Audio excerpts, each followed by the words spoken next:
Property విషయంలో confusion గా ఉన్నారా? గేటెడ్ కమ్యూనిటీలో ఫ్లాట్ తీసుకోవాలా లేదా విల్లా తీసుకోవాలా? మన పిల్లల భవిష్యత్ కోసం ఓపెన్ ఫ్లాట్ తీసుకోవాలా? మన హైదరాబాద్ లో ఏ లొకేషన్ లో కొంటే మంచి అప్రిసియేషన్ వస్తుంది? మరి నమ్మకమైన ప్రాపర్టీ కొనాలంటే నమ్మకమైన గైడ్ కావాలి కదా. ప్రాపర్టీ అడ్వైజర్ కోసం సంప్రదించండి వరాహస్వామి ప్రాపర్టీ గూగులర్. కాంటాక్ట్ 7207218485.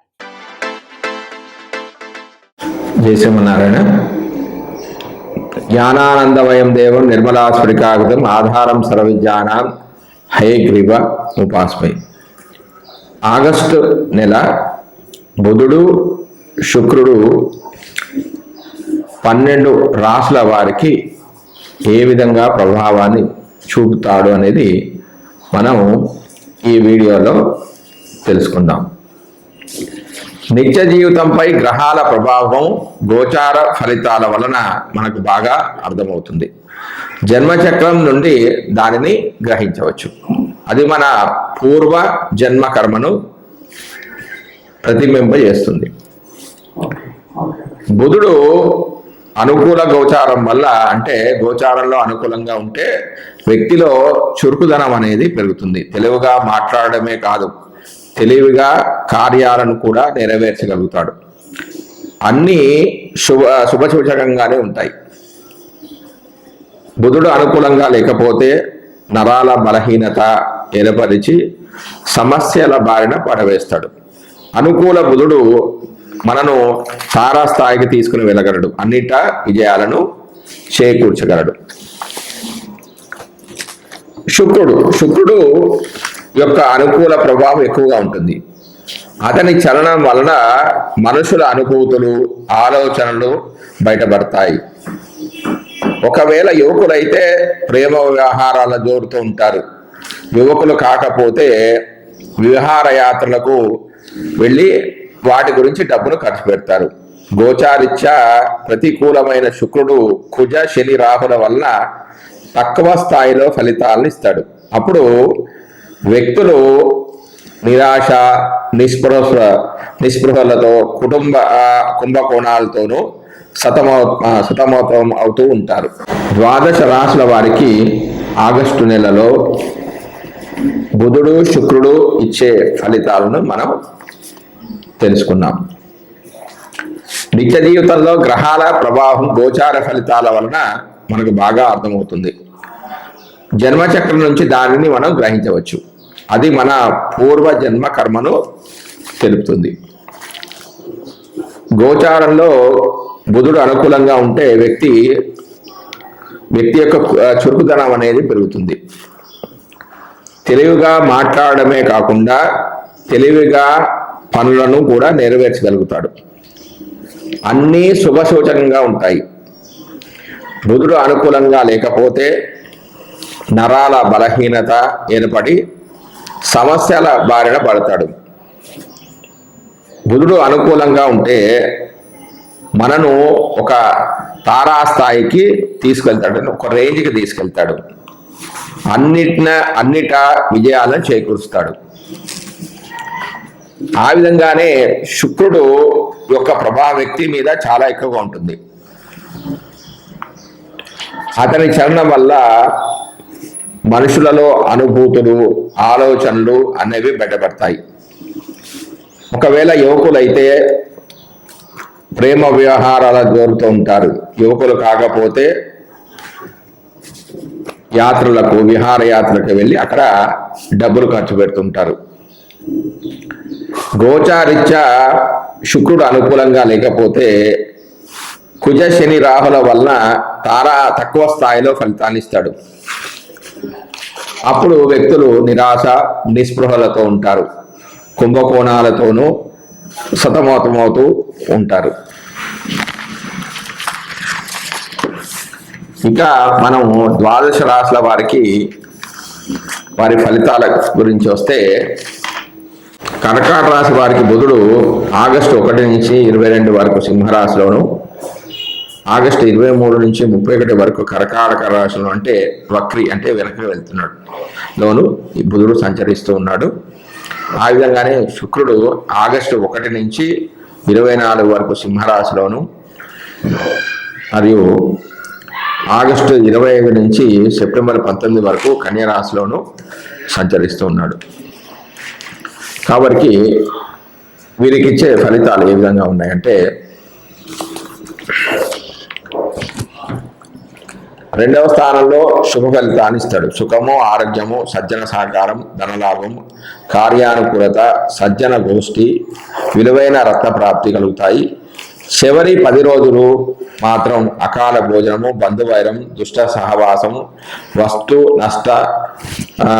వస్తువు యొక్క నష్టము, శత్రువృద్ధి, అస్థిరత, బంధువుల వల్ల కష్టాలు, తగవులు, నీచజన స్నేహము, ధన నష్టం అనేది కలుగుతుంది. శుక్రుడు యొక్క ఫలితాలు. శుక్రుడు 2వ స్థానంలో సంచరిస్తున్నప్పుడు ఈ రాశిలో పునర్వసు నక్షత్రం వారికి మాత్రం శుభ ఫలితాలు అనేవి ఉండవు. పుష్యమి, ఆశ్లేష నక్షత్ర వారికి సామాన్యమైన ఫలితాలు వస్తాయి. ఆరోగ్యము, కీర్తి, స్త్రీ సౌఖ్యము, నూతన వస్తు ప్రాప్తి, కుటుంబ వృద్ధి, దేహ సౌఖ్యం కలుగుతాయి. ఆశ్లేష నక్షత్రం వారికి ఇవి కలుగుతాయి. పుష్యమి నక్షత్రం వారికి మాత్రం సామాన్యమైన ఫలితాలు అనేవి కలుగుతాయి. జై శ్రీమన్నారాయణ. సాధారణంగా బుధుడు యొక్క దోషాలు ఏ విధంగా ఉంటాయి అంటే, మేధస్సు తక్కువగా ఉండడం, వ్యాపారంలో నష్టాలు కలగడం, చదువు వంట పట్టకపోవడం, నాడీ దోషాలు, నిర్ణయాలు తీసుకోవడంలో ఇబ్బందులు, మిత్రులతో ఇబ్బందులు, లెక్కలంటే భయం, ఉదర రోగాలు కలవారు, నత్తి లేదా మాట సరిగా లేకపోవడం, ఎముకలు విరగడం, వారి జాతక చక్రంలో బుధ దశ యోగించకపోవడం, బుధుడు మీనరాశిలో ఉండడం, బుధుడు శత్రు రాశిలో ఉండగా అవి పాపస్థానాలు అయినప్పుడు, వాత దోషాలు ఎక్కువగా ఉన్నా కూడా బుధుడి యొక్క దోషాలు ఎక్కువగా ఉంటాయి. దీనికి గాను బుధుడికి చేసుకోవాల్సిన శాంతి విధానం ఏంటంటే, రోగగ్రస్తుడైన ఆ యొక్క జాతకుడిని ఒక పెద్ద త్రాసులో ఒక పక్క ఉంచి మరొక పక్క పెసలు మొదలైన ధాన్యాలంటే అతనికి తగ్గట్టుగా, అతని శక్తికి తగ్గట్టుగా ధాన్యాలు ఉంచేసి, అతను ఎంతైతే బరువు తూగుతాడో అన్ని కేజీల యొక్క పెసలను ఒక పండితుడికి అంటే ఒక బ్రాహ్మడికి దానం చేస్తే బుధుడి యొక్క పీడా నివృత్తి అవుతుంది. బుధ దోషం వల్ల కలిగే రోగాలకు ఇంకా ఏం చేయాలంటే, ఉత్తరేణి బీజంతో చేయబడిన ఔషధాన్ని తీసుకుంటే గుణం అనేది కలుగుతుంది. అంటే ఆ రోగాలు అనేవి తగ్గుతాయి.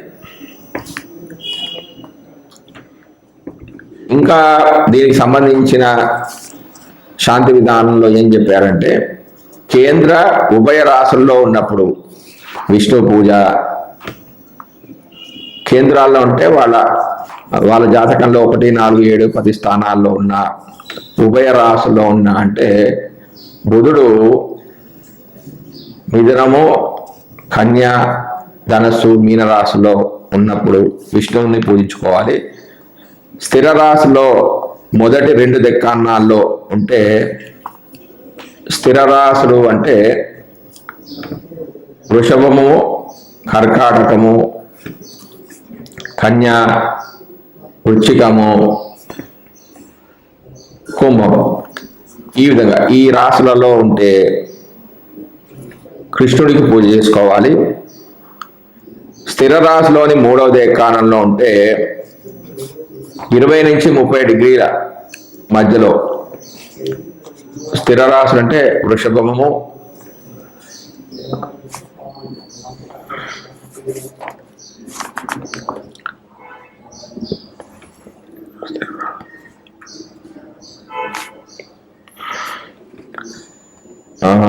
సింహరాశి, వృషభ రాశి, కుంభరాశులలో ఉన్నట్టయితే విష్ణువు పూజ చేసుకోవాలి. సింహరాశిలో రవితో కలిసి బుధుడు ఉంటే శివుడికి పూజ చేసుకోవాలి. చంద్రుడితో కలిసినప్పుడు దుర్గాదేవుడికి పూజ చేసుకోవాలి. కుజునితో కలిసినప్పుడు సుబ్రహ్మణ్య స్వామికి, సొంత రాశులలో ఉండి శుక్రునితో కలిస్తే గంధర్వులకు కిన్నరులకు పూజ చేసుకోవాలి.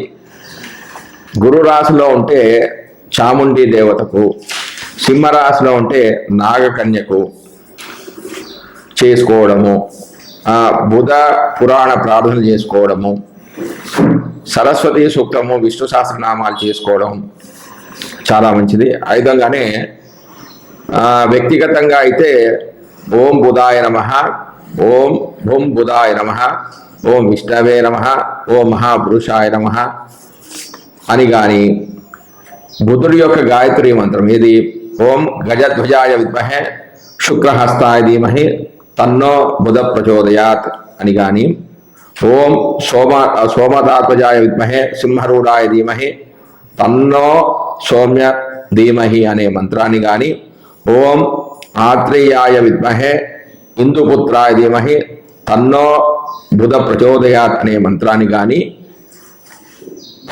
పురాణోక్త మంత్రమైన ప్రియంగు కరికాశామం రూపేణ ప్రతిభుజం సౌమ్యం సప్తగుణోపేతం తం బుధం ప్రణమామ్యం అనే ఒక మంత్రాన్ని కానీ, బుధ కవచాన్ని కానీ, బుధ గ్రహ స్తోత్రాన్ని కానీ, బుధ పంచవిశంతి నామ స్తోత్రాన్ని కానీ, బుధ అష్టోత్తర నామ స్తోత్రాన్ని కానీ పారాయణం చేసుకోవచ్చు. ఇంకా దానంగా బుధవారం కేజంబావు పెసర దానం చేసుకోవాలి. అయితే కేజంబావు అనేది ఎక్కడ లేదండి, అంటే వాళ్ళ శక్తికి అనుకూలంగా, అంటే బాగా డబ్బులు ఉన్న వాళ్ళు సాఫ్ట్వేర్లో అయితే 5 కేజీలు 10 కేజీలు కూడా చేయొచ్చు. అంటే ఎవరు లేకపోతే ఆర్థిక స్తోమత లేని వారికి మాత్రమే కేజంబావు అని పెట్టారంటే మినిమం కేజంబావు 5 కేజీలు 10 కేజీలు 15 కేజీలు కూడా ఇట్లా వాళ్ళు దానం చేసుకోవచ్చు. ఆ విధంగానే ఆకుపచ్చ వస్త్రము, తగరంటకము, పెసలు, ఆకుపచ్చని పువ్వులు బుధవారం దానం చేయడం అనేది చాలా మంచిది. ముఖ్యంగా బుధగ్రహ దోషాలు పోవడానికి గజమదనం కలిపిన నదీ సంగమ జలము మట్టి పాత్రలో ఉంచి ఆ నీటితో స్నానం చేయడం అనేది చాలా మంచిది. బుధవారం నాడు ఏదైనా వైష్ణవాలయానికంటే వెంకటేశ్వర స్వామి గుడి కానీ, నరసింహస్వామి గుడి కానీ, రామాలయానికి కానీ వెళ్ళి 17 ప్రదక్షిణలు చేస్తే చాలా మంచిది. బుధగ్రహానికి ఏ స్తోత్రమైనా, అంటే విశ్వసహస్ర పారాయణము, పురుష సూక్తము, గోవింద నామాలు అనేవి చదువుకుంటే ఉత్తమ ఫలితాలు వస్తాయి. ఆ విధంగానే వీరికి మూలికాధారణ అంటే నేల గుమ్మడి, ప్రధాన నైవేద్యం పెసరపప్పుతో చేసింది ఏదైనా సరే, ప్రధాన ఫలము సీమ చింత. ఉపవాసం బుధవారం ఉపవాసం ఉంటే చాలా మంచిది. ధరించవలసిన వస్త్రాలు ఆకుపచ్చ రంగు వస్త్రాలు. కొన్ని తాంత్రిక ప్రక్రియలు ఏంటంటే పెసలో నానబెట్టి వాటిని మరనాడు ఆవులకు లేదా పక్షులకు తినిపించాలి. జాతక చక్రంలో బుధ మహాదశలో వివిధ అంతర్దశలో చేయవలసిన దానాలు ఏమిటంటే, బుధుడి మహాదశ బుధుడి యొక్క అంతర్దశలో లక్ష్మీనారాయణ ప్రతిమ అంటే బంగారం దానం చేయాలి. బుధ మహాదశలో కేతు అంతర్దశలో మహిష దానం చేసుకోవాలి.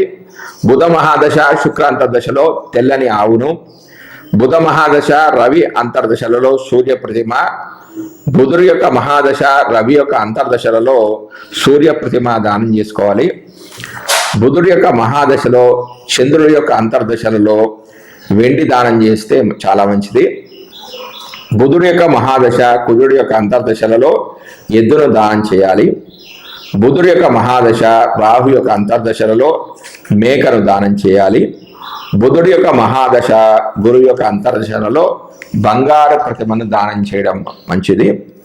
బుధుడి యొక్క మహాదశ శని యొక్క అంతర్దశలలో గేదెను దానం చేయాలి. బుధుడి మహాదశలో అంతర్దశల్లో పీడాల నివారణ కంటే అంతర్దశలలో వివిధ గ్రహాల యొక్క అంతర్దశలలో రామాయణంలో చెప్పిన పారాయణ సరిగలు బుధుడి యొక్క మహాదశ జరుగుతున్నప్పుడు, బుధుడి యొక్క అంతర్దశ జరిగినప్పుడు ఉత్తరకాండము 76వ సరిగ పారాయణ చేసి వారికి ద్రాక్ష పండు నైవేద్యం పెట్టాలి. అంటే ప్రారంభంలో ద్రాక్ష పండు, అంత్యంలో కూడా ద్రాక్ష పండునే నివేదన చేయాలి. ఆ విధంగానే కేతు అంతర్దశలలో యుద్ధకాండ పారాయణం చేసుకోవాలి. 59వ సర్గ పారాయణం చేసి ఈ పారాయణ ప్రారంభంలో ద్రాక్ష పండును నైవేద్యం పెట్టాలి, అంత్యంలో కొబ్బరికాయ నైవేద్యం పెట్టుకోవాలి. బుధుడి యొక్క మహాదశ, శుక్రుడి యొక్క అంతర్దశలలో సుందరాకాండ 51 సర్గ పారాయణం చేసుకోవాలి. ప్రారంభంలో ద్రాక్ష పండును, చివరిలో పటిక బెల్లాన్ని నైవేద్యం పెట్టుకోవడం మంచిది. బుధుడి యొక్క మహాదశ, రవి యొక్క అంతర్దశలలో అరణ్యకాండ ఏది 70 సర్గ పారాయణ చేసి ప్రారంభంలో ద్రాక్ష పండును, అంత్యంలో చెరుకును నైవేద్యం పెడితే చాలా మంచిది. బుధుడి మహాదశలో, చంద్రుడి అంతర్దశలలో బాలకాండ పారాయణం అంటే 16వ సర్గ పారాయణము చేసి సర్గ పారాయణ ప్రారంభంలో ద్రాక్ష పండును, అంత్యంలో పాలును నివేదనగా పెడితే చాలా మంచిది. బుధుడి యొక్క మహాదశ, కుజుడి యొక్క అంతర్దశలో యుద్ధకాండ 116వ సర్గను పారాయణం చేస్తూ ప్రారంభంలో ద్రాక్ష పండు, చివరిలో చక్కెర పొంగలి నైవేద్యం పెట్టుకోవాలి. బుధ మహాదశ నడుస్తుంది.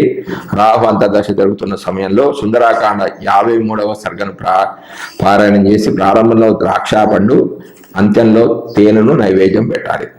అలాగే బుధ మహాదశలో, గురు యొక్క అంతర్దశలో బాలకాండ 23వ సర్గ పారాయణం, ద్రాక్ష పండు ప్రారంభంలో నైవేద్యం పెట్టుకోవాలి, అంత్యంలో అరటి పండ్లు అనేవి నైవేద్యం పెట్టుకోవాలి. బుధుడి యొక్క మహాదశ, శని యొక్క అంతర్దశలలో బాలకాండ 17వ సర్గ పారాయణం చేసి ప్రారంభంలో ద్రాక్ష పండు, అంత్యంలో నేరేడు పండు దానం చేసుకోవాలి.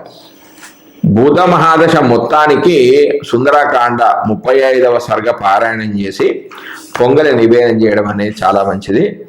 పై నివేదనలో ఏవైనా దొరకని పక్షంలో ఆ ఋతువులో లభించే పళ్లను నివేదన చేయవలసి ఉంటుంది.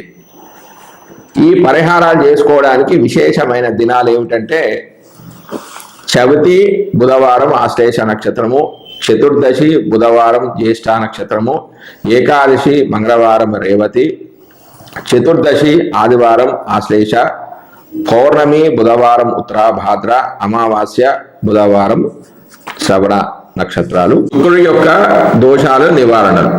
సాధారణంగా శుక్రుడి యొక్క దోషాలు ఏ విధంగా ఉంటాయి? వైవాహిక సమస్యలు, గుర్తింపు లేకపోవడం, గ్రంథులకు సంబంధించిన సమస్యలు, శరీరంలో కాంతి లేకపోవడము, వీర్య సంబంధమైన సమస్యలు, సంతాన ఉత్పత్తిలో సమస్యలు, సుఖ వ్యాధులు, స్త్రీ వల్ల పురుషులు, పురుషుల వల్ల స్త్రీలకు,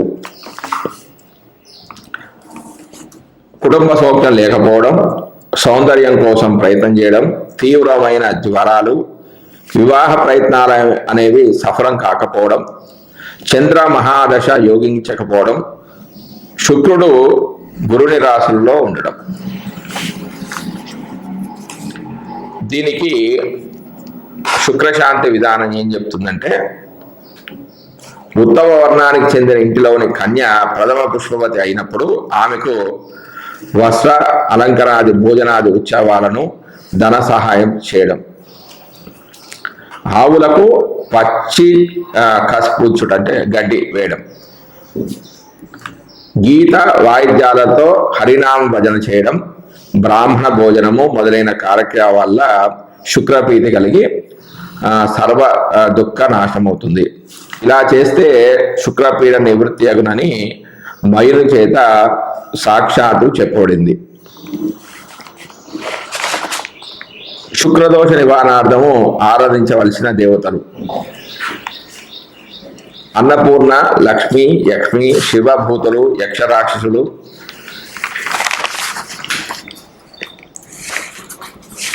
సింహంలో ఉంటే యక్షి, ధనస్సు మీనంలో ఉంటే దుర్గాదేవతకు, మకరంలో ఉంటే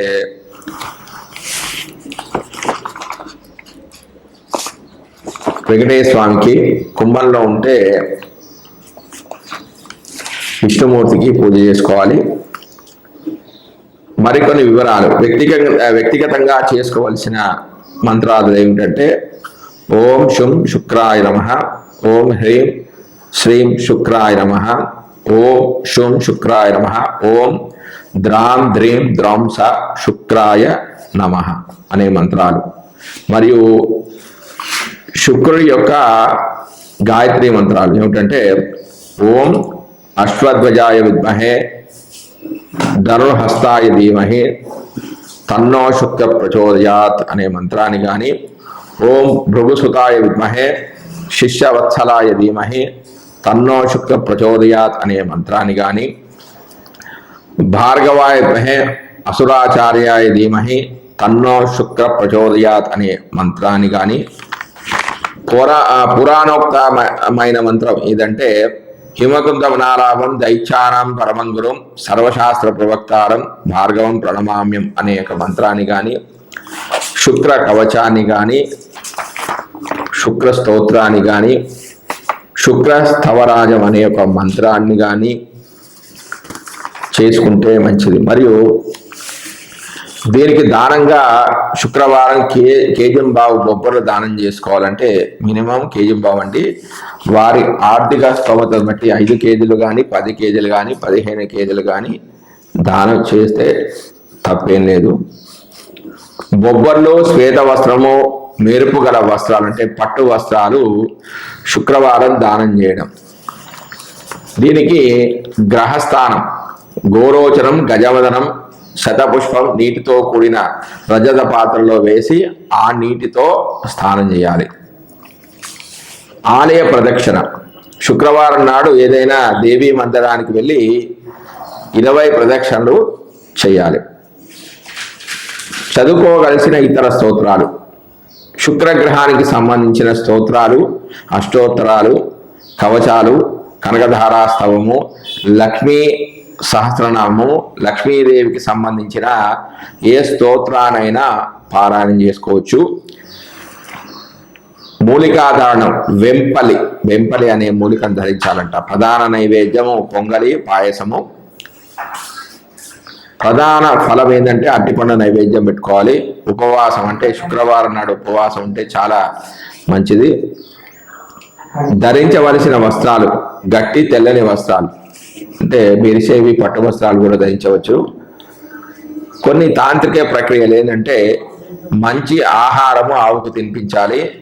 మేడి ఆకులో నెయ్యి అన్నం ఉంచి పసుపు కుంకుమ వేసి దాని చుట్టూ 3 ప్రదక్షిణ చేసి దిష్టి తీసుకొని ఆగ్నేయ వైపు స్థలంలో పెట్టి రావాలి. ఇలా 41 రోజులు చేయాలి. శుక్ర దశలోని అంతర్దశలలో చేయవలసిన పరిహారాలు శుక్ర మహాదశ, శుక్ర అంతర్దశలలో మహాలక్ష్మి పూజ చేసి ఎర్రని ఆవును దానం చేయాలి. శుక్ర మహాదశ, రవి అంతర్దశలలో సూర్య నమస్కారాలు చేయాలి. ఛాగదానం చేయాలి అంటే మేకలు దానం చేయాలి. శుక్ర మహాదశ, చంద్ర అంతర్దశలలో గౌరీ పూజ, లేడిని దానం చేయడం. శుక్ర మహాదశ, కుజ అంతర్దశలో సుబ్రహ్మణ్య స్వామి పూజ చేసుకోవడం, ఎద్దును దానం చేయడం. శుక్ర మహాదశ, రాహు అంతర్దశలో దుర్గా జపం చేయడం, గుమ్మడి పండును దానం చేయడం. శుక్ర మహాదశలలో గురువు యొక్క అంతర్దశలో నమక పారాయణం చేయడం, అలాగే గుమ్మడి పండును దానం చేయడం. శుక్ర మహాదశ, శని అంతర్దశలో ఈశ్వరుని యొక్క ఆరాధన, మహిషం అంటే ఒక ఎద్దును కానీ దున్నపోతును కానీ దానం చేయడం. శుక్ర మహాదశ, బుధ అంతర్దశలో విష్ణు పూజ చేసుకోవడం, లక్ష్మీనారాయణ ప్రతిమను దానం చేయడం. శుక్ర మహాదశ, కేతు అంతర్దశలలో లక్ష్మీ గణపతి పూజ చేయడం, దుర్గా ప్రతిమను దానం చేయాలి. ఇంకా శుక్ర మహాదశలో అంతర్దశల్లో గ్రహాల పీడా నివారణకు చెప్పబడిన శ్రీమద్ రామాయణంలోని పారాయణ సర్గలు ఈ విధంగా ఉంటాయి. రామాయణంలో కొన్ని సర్గల పారాయణ చేయడం ద్వారా కూడా శుక్రదోష నివృత్తి అనేది కలుగుతుంది. శుక్రుడి మహాదశ, శుక్రుడి అంతర్దశలలో సుందరాకాండ పారాయణం, 36వ సర్గ, పటిక బెల్లం. ప్రారంభంలోనూ కూడా అంత్యంలోనూ పటిక బెల్లాన్ని నైవేద్యం పెట్టుకోవాలి. శుక్ర మహాదశ, రవి అంతర్దశలో ఉత్తరాఖండ పారాయణం, 67వ సర్గ పారాయణం చేయాలి. పటిక బెల్లం ప్రారంభంలో, నేరేడు పండ్లు చివరలో నైవేద్యంగా పెట్టుకోవాలి. శుక్ర మహాదశ, చంద్ర అంతర్దశలలో బాలకాండ అంటే 87వ సర్గ నుంచి 90వ సర్గ వరకు పారాయణం చేసుకొని ప్రారంభంలో పటిక బెల్లాన్ని నైవేద్యం పెట్టుకొని చివరలో ద్రాక్ష పళ్ళని నైవేద్యం పెట్టుకోవాలి. శుక్ర మహాదశలో కుజ అంతర్దశలో 100 సుందరాకాండ పారాయణం చేసుకోవాలి. పటిక బెల్లాన్ని ప్రారంభంలో నైవేద్యం పెట్టుకోవాలి. తర్వాత చివరిలో కొబ్బరికాయ నైవేద్యం పెట్టుకోవాలి. శుక్ర మహాదశలో రాహు అంతర్దశలో బాలకాండ 4వ సర్గ పారాయణ చేసుకోవాలి. పటిక బెల్లం నైవేద్యం పెట్టుకోవాలి. చివరిలో కూడా పటిక బెల్లాన్ని నైవేద్యంగా పెట్టుకోవాలి. శుక్ర మహాదశ గురు అంతర్దశలో కిష్కింధాకాండ 14వ సర్గ పారాయణం. మొదట్లో పటిక బెల్లము, చివరిలో చెరుకు అనేది నైవేద్యం పెట్టుకోవాలి. శుక్ర మహాదశ శని అంతర్దశల్లో కిష్కింధాకాండ 102వ సర్గ పారాయణం. ప్రథమంలో పటిక బెల్లం, చివరిలో పాలు నైవేద్యం పెట్టుకోవాలి. శుక్ర మహాదశ బుధ అంతర్దశలో బాలకాండ 6వ సర్గ 8వ సర్గ పారాయణ చేసుకొని, అంటే 6 నుంచి 8వ సర్గ వరకు పారాయణ చేసుకొని పటిక బెల్లాన్ని నైవేద్యం పెట్టుకొని మొదలు ప్రారంభంలో, చివరిలో చక్కెర పొంగల్ నైవేద్యం పెట్టుకోవాలి. శుక్ర మహాదశ కేతు అంతర్దశలలో అరణ్యకాండ 19వ సర్గ నుంచి 22వ సర్గ వరకు పారాయణం చేసుకొని మొదట్లో పటిక బెల్లం నైవేద్యం, చివరిలో తేనె అనేది నైవేద్యం పెట్టుకోవాలి. శుక్ర మహాదశ మొత్తానికి బాలకాండ 73వ సర్గ పారాయణ చేసి పటిక బెల్లం నివేదన చేయడం చాలా మంచిది. ఈ పరిహారాలకు విశేషమైన రోజులు ఏమిటంటే ఏకాదశి శుక్రవారం రోహిణీ నక్షత్రమై, ఏకాదశి శుక్రవారం ఆర్ద్ర నక్షత్రమై, ఏకాదశి శుక్రవారం పుష్యమి నక్షత్రం అయినప్పుడు, ఏకాదశి శుక్రవారం మఘా నక్షత్రం అయినప్పుడు, ఏకాదశి శుక్రవారం అనురాధ నక్షత్రం అయినప్పుడు, ఏకాదశి శుక్రవారం జ్యేష్ఠ నక్షత్రం రోజున కానీ, ఏకాదశి శుక్రవారం పూర్వాషాఢ నక్షత్రం రోజు కానీ, పౌర్ణమి శుక్రవారం శతభిష నక్షత్రంలో కానీ ఇవి చేస్తే విశేషమైన ఫలితాలు అనేవి వస్తాయి. జై శ్రీమన్నారాయణ. నమస్కారం.